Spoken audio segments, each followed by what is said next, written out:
Okay, we got to get through as many Dynasty trades as possible right now. I went over to Twitter a couple days ago and I asked you to send me all your Dynasty trades. If you've made a Dynasty trade in the past week, I need to hear about it. I want to go through, give you my opinion. I want the overall flock community to have a good idea of current Dynasty values. Maybe we can start to identify some buy low candidates, sell high candidates, and strategies overall with the trades that you were making.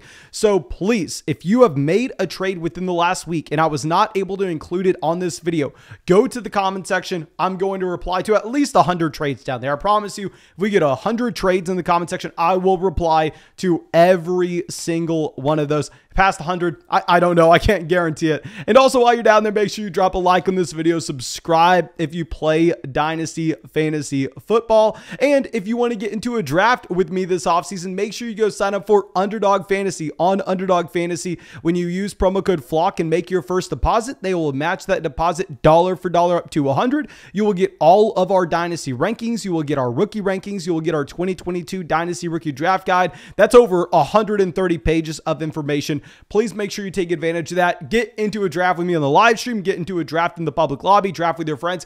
Have some fun. And let's dive into it. Let's bring up our first trade here. This is going to be an interesting deal. This is a Davante Adams trade. And the reason I wanted to include it is this got actually sent in our locals community. But what the hell's going on with Michael Pittman? Please answer me this. I honestly had to move Michael Pittman up our Dynasty rankings legitimately just because we were so much lower on Michael Pittman than almost anyone else. It wouldn't have even mattered if Michael Pittman fell 3 rounds in your startup draft. Our rankings still would not have had him as the best player available. I mean, even if we go over to redraft leagues right now, if we head over to Underdog Fantasy, Michael Pittman's currently being drafted as the wide receiver 14. In redraft formats, Michael Pittman is going at the beginning of the 3rd round. I don't see it. I don't understand how Matt Ryan is supposed to be this massive upgrade over Carson Wentz. Now, I get it. Yes, I will say Matt Ryan's a better quarterback. And if we're talking about prime Matt Ryan, if we're talking about MVP Matt Ryan with Julio Jones, or even if we're talking about Roddy White Matt Ryan, yeah, Matt Ryan was at once one of the best quarterbacks in the entire NFL. If we're looking at Michael Pittman right now, though, this is a player that is going to be 25 this upcoming season. It's not like he's the age of CeeDee Lamb or Jerry Jeudy and you're expecting some massive leap up because he's going to continue to develop. No, if you look at our Dynasty research book, Michael Pittman's already right there where he's supposed to be giving you peak level production. Matt Ryan is 37. He's 37. You saw a drop-off of efficiency over the past 2 seasons, right when you're about to be worried about it. And more importantly, this offense is just going to be running the ball over and over and over again. This is an offense that has no intentions in throwing it. And if you also look at historical rates of Matt Ryan and his target percentage to the running back position, it's a lot higher than Carson Wentz. I am concerned that maybe, yes, the overall offense becomes slightly more efficient with Matt Ryan coming in, but I'm concerned that some of those targets go over to the running backs. And on top of this, while I'm not an Alec Pierce fan, he's better than who they were rolling out at wide receiver 2 last year. And that's a damn fact. So if we're looking at Michael Pittman Jr., this is not a player that's as young as Jerry Jeudy, CeeDee Lamb. You're continuing to improve his talent profile. This is a player that's on a run-heavy offense. This is a player that doesn't have good quarterback play. I'll say Matt Ryan, we'll call him a below-average quarterback at this point of his NFL career. We'll call Carson Wentz a horrible one, okay? If we want to be fair to everybody in this scenario. And if we look at Michael Pittman Jr. and his stats last year, from a totals perspective, yeah, he was fantastic. But the man played 17 games. Yeah, he cracked 1,000 receiving yards. But when you're playing 17 games, it's not nearly as impressive as it actually sounds. This is a wide receiver that averaged 63.6 receiving yards on a per game basis. Give me Davante Adams every day of the week. I don't freaking care. I don't care that he's with Derek Carr is leagues better than Matt Ryan at this point of their respective careers. I don't care that Davante Adams is significantly older. I probably shouldn't have talked so much on that point, but I just don't get how Michael Pittman Jr. is valued as an elite asset right now. I guess if every YouTube channel on the face of the planet goes out there and says you're good, people just agree that you're good. Okay, let's go to our next guy. Let's go over to DK Metcalf. Now, y'all know at the beginning of the offseason, we were saying DK Metcalf horribly valued, a player that we were fading everywhere we could. I like this trade. Now, this is trading away Hollywood Brown in the 105 and a future second for DK Metcalf and the 2023 first. Now, I will say that 105 is going to be better than what you would have at the 106. Like, that fifth pick has the significant drop off. Where at the 105, you could potentially be looking at Garrett Wilson or Kenneth Walker, dependent on how your league values running backs. But even though I've been of the opinion that Metcalf has been dramatically overvalued at the beginning of this offseason, hell, this is a fine price point to pay. If you're looking at that 2023 first, I don't think it's going to be that far off of what you're looking at with the 105 and with DK Metcalf compared to Hollywood Brown. Just imagine both wide receivers this upcoming season go out there and they perform as high-end wide receiver twos. Who is going rounds earlier in startup drafts next year? Even though I know it kind of sounds ridiculous, both of these players were drafted in 2019. I mean, it's not necessarily like Hollywood Brown has done anything to deserve this kind of disrespect, maybe besides dropping a few balls. But if they both have similar production, DK Metcalf will be significantly more valuable from a fantasy football perspective. If we're looking at redraft ADP right now, DK Metcalf, wide receiver 19 on Underdog, Hollywood Brown, wide receiver 18. I think that's actually not bad. I know a lot of people that aren't used to hopping into the big boy drafts on Underdog are probably going to be screaming that Metcalf's undervalued there.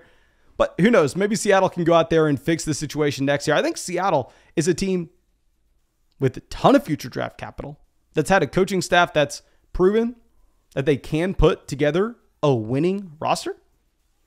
I don't think the situation's as bad as people are making it out to seem if he's being traded for Hollywood Brown. Now let's go to our next trade. Maybe I'm just all in on trading for these 2023 first. Trading Rashad Bateman for the 603, which is complete trash. Like you're not even getting Keontae Ingram with the 603 and a 2023 first. So essentially moving on from Rashad Bateman for a 2023 first. Yes, yes, yes. Maybe in this entire video, it's just going to be me saying, go trade for 2023 first, as we've been saying for a very long time now. Now, this next trade is probably the closest one to the video. Here, you ended up trading away the 106 and Benny Snell, nothing. So the 106 for Chris Godwin. Now, it's funny because I've asked so many questions on locals over the past probably like 2 to 3 weeks about Chris Godwin versus this exact pick. I don't know why everybody with the 106 wants to go trade for Chris Godwin. I don't know why everybody with Chris Godwin wants to trade for the 106, but this is the price point where I think it's worth doing. If you're looking at Chris Godwin in particular, this is a wide receiver that's way younger than a lot of people want to assume. I mean, this is a wide receiver that was, yes, drafted way back in 2017, but coming out of Penn State, he was one of the, if not the youngest, actually, he wasn't younger than Juju, but he was one of the youngest wide receivers in that entire draft class. And if we're looking at Chris Godwin, this is a wide receiver that just got that long-term extension by the Tampa Bay Buccaneers, tied with Tom Brady for this upcoming season. And with Godwin, he's been hyper productive. He's already gone out there and proven to be that elite level athlete. You have no Antonio Brown this upcoming season. And the 106 pick, going back to what we were talking about with that teardrop, this is right where you're like, okay, I'm a lot less excited. You have a very small chance of going and getting Garrett Wilson. You have a very small chance of being able to go out of your way and get Kenneth Walker. What you're looking at is you're looking at, okay, do I want Kenny Pickett, Jameson Williams, Chris Olave, or Sky Moore? It's just a different player pool at the 106. I wanted to bring this trade up because I know for whatever reason, a lot of people have been thinking about it. And yes, I'm going to prefer Godwin over the 106.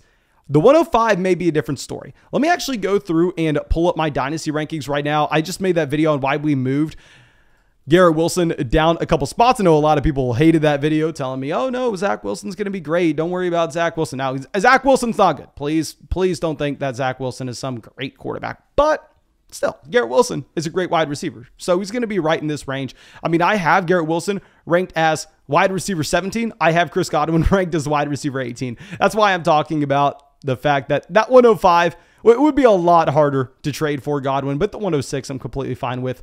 Now let's go to our next deal. I don't even know why I grabbed this screenshot now that we're pulling this up. This is easy.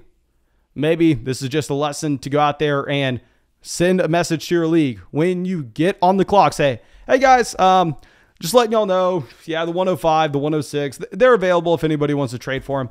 Somehow, some way, this guy trades the 105, 106 for Jamar Chase. No, you're not going to be able to do this in your league. No, 99% of the time, this deal is going to get auto-rejected. You are probably going to be exposed in your league chat. Someone's probably going to grab that screenshot and go, LOL, look what the man just offered me for Jamar Chase. But hell, sometimes people are able to go through and make it work. Now, our next trade, before we talk about the players, I do really need to talk about the setting that you have on Sleeper here. So I don't know if you're a psychopath. I don't know what's going on, but why are we not in night mode here, my man? Why are we, for whatever reason, looking at this bright white background, blinding your eyes every time you open Sleeper? Fix this ASAP. Go to your Sleeper app. Turn on night mode so it's a more enjoyable experience, and then we can dive into these players. So you are adding in Russell Wilson, J.K. Dobbins, the 104 and the 106, trading away Lamar Jackson, Javonte Williams, the 203 and the 304. So this is a 10-team league. So that 203 is going to be slightly more appealing. That 203, you can probably end up getting George Pickens from it. You can maybe, just maybe, get Jahan Dotson if for whatever reason people in your league are crazy and let him fall to the 13th pick. But I know a lot of people probably aren't going to like the Wilson and Dobbins side here. I'm slightly concerned that the gap between Dobbins and Javonte isn't massive. Now, of course, you get Melvin Gordon going back to Denver, which does play a major role in this. If Melvin Gordon wasn't in Denver, I'd be looking at Javonte Williams, just licking my chops, going, okay, nothing's stopping him from being a running back one in this offense. This is a team that wants to run the ball. This is a team that brings over Russell Wilson, historically one of the most efficient quarterbacks in the entire NFL. I would be ecstatic about Javonte Williams. Maybe I'm overrating just 1 year this upcoming season, because obviously after this year, Melvin Gordon is gone. But we've never, and I want to get this on the record. I believe Javonte Williams can be a 3-down running back. I believe Javonte Williams can be that bell cow player. I think he has just been put into very bad situations where he has always had to be in a committee. I mean, in college, very rarely are these guys going to have a player like Michael Carter playing alongside them. That was unlucky. Then he goes to a team that has Melvin Gordon. It is notable that they bring him back, though. It is notable that they bring him back. We've never seen Javonte Williams be that bell cow guy. I still have him, I believe, as our Dynasty running back 5. But I mean, if we're looking at Dobbins, he's going to be playing in a very efficient offense as well. The issue is he's not going to be catching passes. However, if you're asking me like, oh, Mason, do you want J.K. Dobbins in the 106 or Javonte Williams? Take Dobbins in the 106. Like, give me J.K. Dobbins and Chris Olave. Give me J.K. Dobbins and Kenny Pickett. Give me the outside chance that somehow you get Treylon Burks, Garrett Wilson, or Kenneth Walker making it to you. And then if we're looking at the 104 and Russell Wilson versus Lamar Jackson, I'm taking the 104 because at the 104, you're going to get your choice. You can go out there. There's a small chance you get Drake London making it to you. There's a chance you get Treylon Burks making it to you. So I'm going to take the picks. Like, even if you don't think it's worth it on its own, the picks would also give you the added flexibility of potentially parlaying this deal into a different trade where you can go and trade the 106 for someone like Chris Godwin, which we just covered. Let's go over to our next trade. This one is going to be Julio Jones, obviously, just a nothing burger at this point, and Deebo Samuel, and trading away J.K. Dobbins and 2 future thirds. I think this is a good deal on the surface, but I wanted to bring this up because the person on Twitter that made this said they actually traded for Deebo Samuel to be able to stack him with Trey Lance. I believe they had one other 49er. Bravo. This is perfect. So when we're talking about stacking these players in Dynasty or in Best Ball, wherever it may be, no, you're not going out of your way and saying, okay, I have Derek Carr, so let me go and trade Justin Jefferson for Devontae Adams. Of course, you're not making that deal because you're just leaking whatever upside you have. If you're already going out there and overpaying, that player, that offense has to hit to a massive degree. But if we're making these pivots where we can say, you know what, Dobbins and Deebo, they're in a similar tier. I actually probably prefer Deebo Samuel, but they're in a similar tier. If we're able to just go make that stack and have it naturally, That's where you unlock the elite ceiling, because you already have the ceiling. Well, Deebo could just be better than Dobbins in a vacuum. And if Lance hits at the same time, that is beautiful. Love that deal. Now let's go to our next trade. This is a CMC deal. So essentially trade away Christian McCaffrey, a late second, the 301, and you get back 3 first. That's what this trade comes down to. You trade Christian McCaffrey for the 106, a 2023 first round pick, and a 2024 first round pick.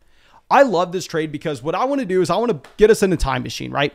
So, I've been talking about going and trading for these 2023 picks literally for, God knows how long now. But when does McCaffrey win this side of the trade? Because what I'm looking at is, it's week 4, right? Week 4, Christian McCaffrey has come out, and through the first month of the season, he is just demolished. Christian McCaffrey has gone out of his way, and he's put up 8 targets a week. He has 32 targets on the season. He's had 17 carries a week as well, and he's averaging 27 fantasy points per game. At that point, going into week 4, when we know he's healthy, when we know he is that productive, does he cost more than Chris Olave and 2 future first? Or is that about his price tag? I think a lot of people view trading for these veterans as a now or never type situation, when in reality, that's just not the case. It's never the case. Like, even if McCaffrey hits, trade for him later. Or if the team you traded McCaffrey to is a contending roster and they want to keep him, why don't we take those 3 future first, go to the rest of the league where we can assume that there are probably 1 to 2 teams that thought they would be contenders, loaded up with players like either Austin Eckler, Joe Mixon, Jonathan Taylor, DeAndre Swift, Alvin Kamara, Dalvin Cook. And if Dalvin Cook's averaging 25 points a game and that team all of a sudden isn't the contender they thought, they are 1-3, another one of their stars just went down to injury, it's a buyer's market. You can go out there and you can take those 2 future first, trade for a running back that is productive, taking on none of the risk. Those are the deals we're trying to make. We're trying to load up on picks because you can trade them now, you can trade them later, and really there's never an expiration date and you're literally taking on no risk whatsoever. Now, this is a startup trade. Please consider that when we're looking at these picks. But the 101, who is Patrick Mahomes, and the 412, who is Aaron Jones. So we're just going to look at the 101 and the 412. And keep in mind, if this is a 14-team Superflex league, which I'm assuming it's going to be, Mahomes has an absurd amount of value. Like, the difference between a 12-team Superflex league and a 14 Superflex league is pretty damn large if you've had the chance to go through and read our Dynasty research book. So by trading away Mahomes, you're really wanting a lot in return, and you're getting the 105 here. I like the 105 because if we just go out and think about players that you were seeing in this range, you could bring in a Deshaun Watson, for example. Say you bring in Watson. Worst case scenario, you get Watson. There's maybe a 0.001% chance you get Justin Herbert falling to you. But if you get Watson at the 105, or maybe you prefer Burrow, whoever you want, would you rather have Watson and 2 future first or Mahomes? Even in a 14-team Superflex format, I'm going to prefer those 2 future first, especially if one of those picks ends up turning into a top 5 selection. Like if we look at that 2023 draft class and you end up having one of those picks turn into the 104. You have Jackson Smith and Jigba. I don't even know if he's going before you, because I'll tell you, you have CJ Stroud, Bryce Young going probably as the 101 and the 102 in a 14-team Superflex league. 14-team. 12-team may be different. Then you have Bijan Robinson probably going at the 103. And all of a sudden, you're looking at your choice of the running back 2 in the class, or Jackson Smith and Jigba. That's beautiful. Continue to trade for those future picks. Do not hesitate. Please, please, please. And our last trade we're going to be covering is a Deshaun Watson trade. And this is where I am fine trading them away. This is where I'm fine trading them away, because we can go back and we can look at that McCaffrey deal and say, oh, well, what was worst case scenario? We can always just trade for another veteran running back. You may not get the opportunity to go trade for one of these cornerstone quarterbacks. Here, end up trading 3 future first-round picks for Deshaun Watson, Hollywood Brown, and Pat Freiermuth. Now, getting Hollywood and Freiermuth, massive in this deal, because you may be able to argue that those players in their own right, if you go and offer Hollywood and Freiermuth to another team, you're able to bring back one of those 2023 first. So if you bring back one of those 2023 first, and you're talking about trading 2 of those picks for Deshaun Watson right now, before his price point goes to being what Justin Herbert is, that's where there's some wiggle room, where if someone in your league is more excited than we are with those 23 picks, which is unlikely, then you can cash out. But like I said, it's unlikely. And of course, thank you so much for being a part of the flock, supporting the channel. If you have not done so already, go down there, drop a like in this video, subscribe to the channel if you play Dynasty Fantasy Football. I appreciate you. I'm going to be answering every single one of those comments in the comment section, not necessarily the live chat, especially if you're watching this as premiere. It's about to end. Go to the comment section. Ask me any trades that you have. I'll be happy to answer them. Thank you again. Hope you have a great day. Hope you see you with the video tomorrow.